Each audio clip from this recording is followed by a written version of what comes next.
मैं आपका दोस्त विवेक जोशी अपने इस चैनल आओ अंग्रेजी सीखने के आसान तरीके बाय विवेक जोशी में आपका स्वागत करता हूं। आज की वीडियो में हम सीखेंगे टेंस, इंग्लिश का सबसे महत्वपूर्ण भाग टेंस, जिससे हम वाक्य को बनाते हैं, वाक्य में क्रियाओं का प्रयोग करते हैं, किस प्रकार से वाक्य बनते हैं, वाक्य टाइम क्या होता है, टेंस क्या होता है, टेंस के कितने प्रकार होते हैं, इन सब का हम अध्ययन करेंगे। सब्जेक्ट वर्ब एग्रीमेंट को हम जानेंगे। टेंस और टाइम पीरियड में क्या अंतर है। टेंस तीन होते हैं, प्रेजेंट टेंस, पास्ट टेंस और फ्यूचर टेंस। इन सब के चार चार भाग होते हैं। Present indefinite tense, present continuous tense, present perfect tense और प्रेजेंट परफेक्ट कंटिन्यूस टेंस।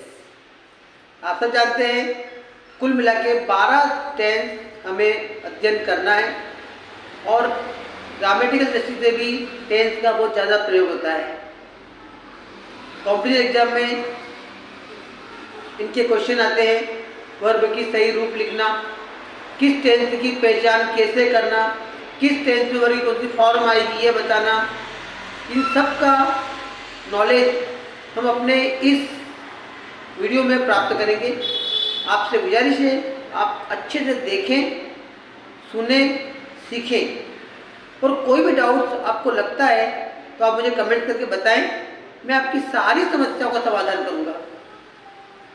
तो ठीक है दोस्त, तो अपना चैनल शुरू करते हैं टेंस वाला। आप टेंस को ध्यान से देखिए और सीखिए। Thank you very much. चलिए हम शुरू करते हैं हमारा टेंस। सबसे पहला पॉइंट, टाइम और टेंस में क्या अंतर होता है। टाइम से समय का तथा टेंस से काल का बोध होता है। टाइम से समय का और टेंस से काल का बोध होता है। टाइम के 3 अंग होते हैं। फर्स्ट वर्तमान, जिसको अंग्रेजी में बोलते हैं प्रेजेंट। दूसरा है भूत या अतीत, जिसका होता है पास्ट। और तीसरा है भविष्य, जिसको बोलते हैं फ्यूचर। किंतु टेंस से व्याकरण की दृष्टि से क्रिया के रूप का बोध होता है। टेंस से व्याकरण की दृष्टि से क्रिया के रूप का बोध होता है। इस प्रकार टाइम का संबंध क्रिया के अर्थ से होता है। टाइम का संबंध क्रिया के अर्थ से होता है तथा टेंस का क्रिया की फॉर्म से, क्रिया के रूप से। टेंस 3 प्रकार के होते हैं। पहला प्रेजेंट टेंस, दूसरा पास्ट टेंस, तीसरा फ्यूचर टेंस। और इन सभी के 4 भाग होते हैं। पहला है सिंपल या इंडेफिनेट, दूसरा है कंटिन्यूस या प्रोग्रेसिव, तीसरा है परफेक्ट और चौथा है परफेक्ट कंटिन्यूस टेंस। जो वर्तमान काल को प्रकट करता है, जिसके हिंदी में आता है हूँ और हो। पास्ट टेंस जो अतीत काल को प्रकट करता है या भूतकाल बताता है, जिसके लिए था, थे और थी शब्द आता है। तीसरा है फ्यूचर टेंस जो भविष्य काल को बताता है, जिसका अर्थ है गा, गे, गी। तो ये प्रेजेंट, पास्ट और फ्यूचर, वर्तमान, अतीत और भविष्य काल को प्रकट करते हैं। अब हम अध्ययन करते हैं आज प्रेजेंट सिंपल या इंडेफिनिट टेंस का। प्रेजेंट सिंपल या इंडेफिनिट टेंस का अध्ययन करेंगे। सबसे पहले हम इसका स्ट्रक्चर देखते हैं। कोई भी वाक्य बनाने से पहले उसका स्ट्रक्चर समझना बहुत जरूरी होता है। सबसे पहले कार्य करने वाला, जो कहते हैं सब्जेक्ट, कर्ता। सेकंड वर्ब, मेन वर्ब, जो हम पहले वीडियो में पढ़ चुके हैं, मेन वर्ब और हेल्पिंग वर्ब। तो यहाँ हम लोग मेन वर्ब की बात कर रहे हैं। तो मेन वर्ब की फर्स्ट फॉर्म प्रयोग करते हैं और होता है ऑब्जेक्ट, जिसको बोलते हैं कर्म। तो सब्जेक्ट प्लस वर्ब की सेकंड फॉर्म प्लस ऑब्जेक्ट। इसके बाद यदि हम इसकी हिंदी करते हैं तो इसके प्रेजेंट टेंस जो इंडेफिनिट होता है, उसके हिंदी अर्थ में ता है, ते है, ती है शब्द आता है। जब कार्य करने वाला कर्ता या सब्जेक्ट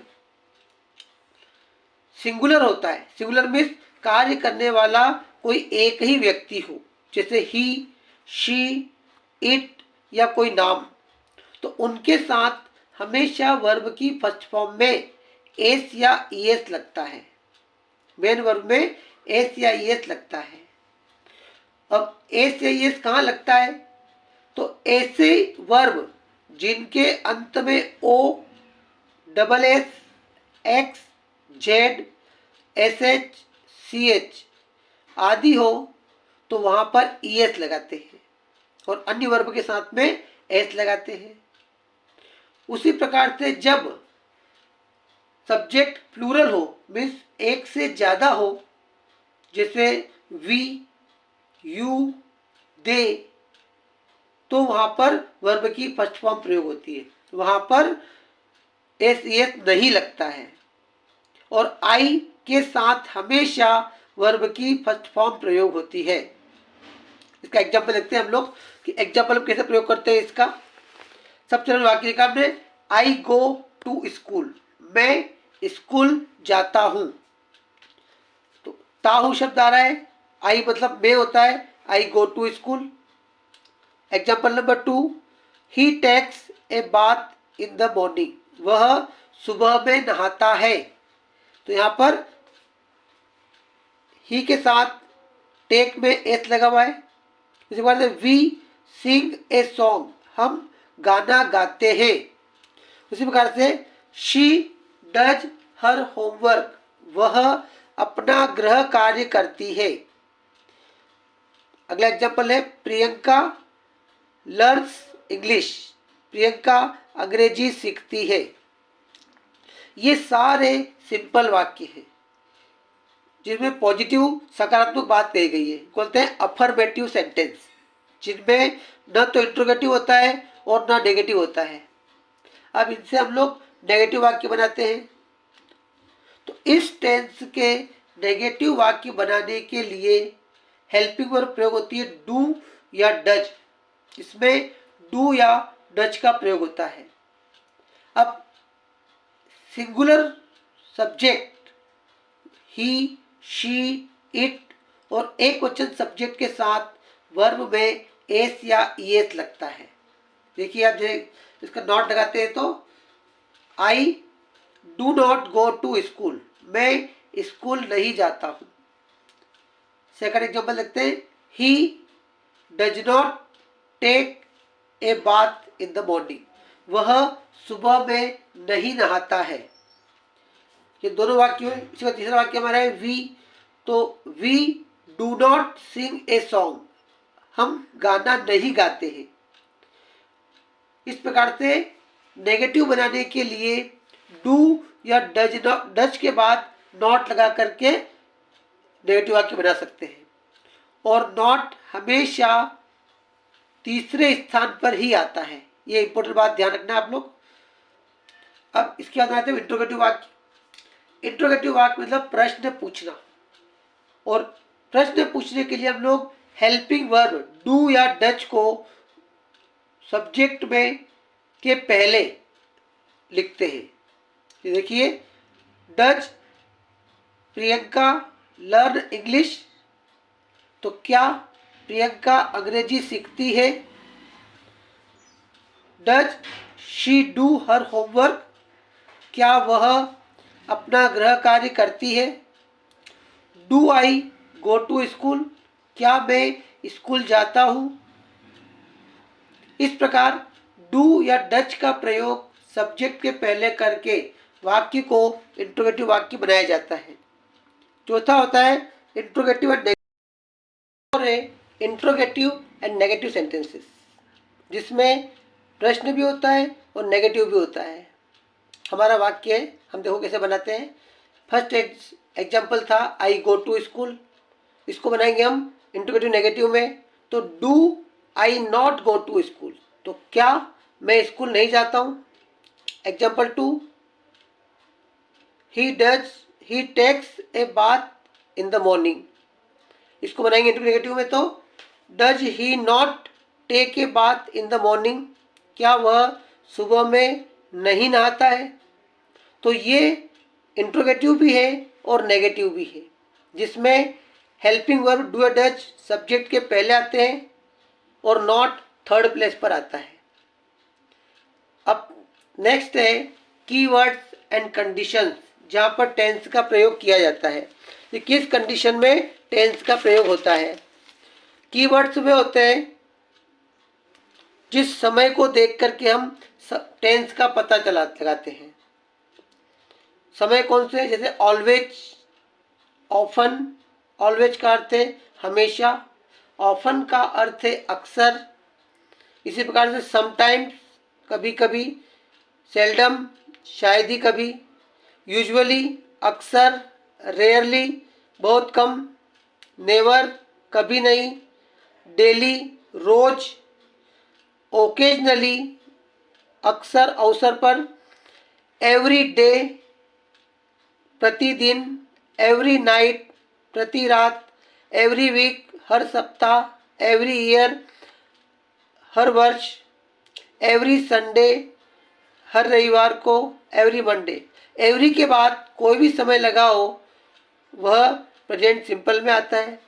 इसी प्रकार से वंस ए डे दिन में एक बार, वंस ए वीक सप्ताह में एक बार, ट्वाइस ए डे दिन में 2 बार, ट्वाइस ए वीक सप्ताह में 2 बार, मंथ आ सकता है, ईयर आ सकता है, कोई भी टाइम दिया गया हो। तो इससे संबंधित टाइम जब किसी वाक्य में दिया गया हो, तो जो बोर्ड की एग्जाम फेस कर रहे हैं 10th-12th वाले, या कॉम्पिटिटिव एग्जाम फेस करते हैं रीट वाले या RS वाले, जहाँ भी इंग्लिश का प्रयोग होता है, वे वाक्य को इजीली पहचान करके ऑब्जेक्टिव और फिल द ब्लैंक सही कर सकते हैं। ये सबसे इम्पोर्टेंट चीज लोगों के लिए होती है।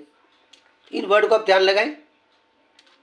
अब कंडीशंस, जहां पर टेंस का प्रयोग किया जाता है, कि इस टेंस का प्रयोग कौन सी कंडीशन में किस बात को प्रकट करने के लिए करते हैं। सबसे पहला आता है हैबिचुअल एक्शन, आदत संबंधी कार्यों को बताने के लिए। अब आदत संबंधी कार्य कहते हैं, आप देखिए, I get up early in the morning, मैं सुबह में जल्दी उठता हूं। तो जल्दी उठना ये एक आदत हो गई है। तो यह प्रेजेंट सिंपल में आता है। Example number 2, he goes to school at 10 AM, वह 10 बजे स्कूल जाता है। तो 10 बजे तो रोज की आदत हो चुकी है, टाइम फिक्स हो गया उसका, इसलिए हैबिचुअल एक्शन में आता है। एट द सेम नंबर 2 है कंडीशन, यूनिवर्सल ट्रूथ या इटरनल ट्रूथ।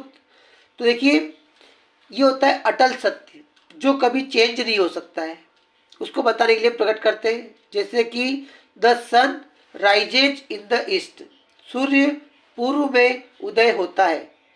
ये ट्रूथ है जो कभी चेंज नहीं होता है। इस बार कोई भी कार्य जो कभी चेंज नहीं होता है वह प्रेजेंट सिंपल में आता है। Example 2, the earth revolves round the sun, पृथ्वी सूर्य के चारों ओर चक्कर लगाती है।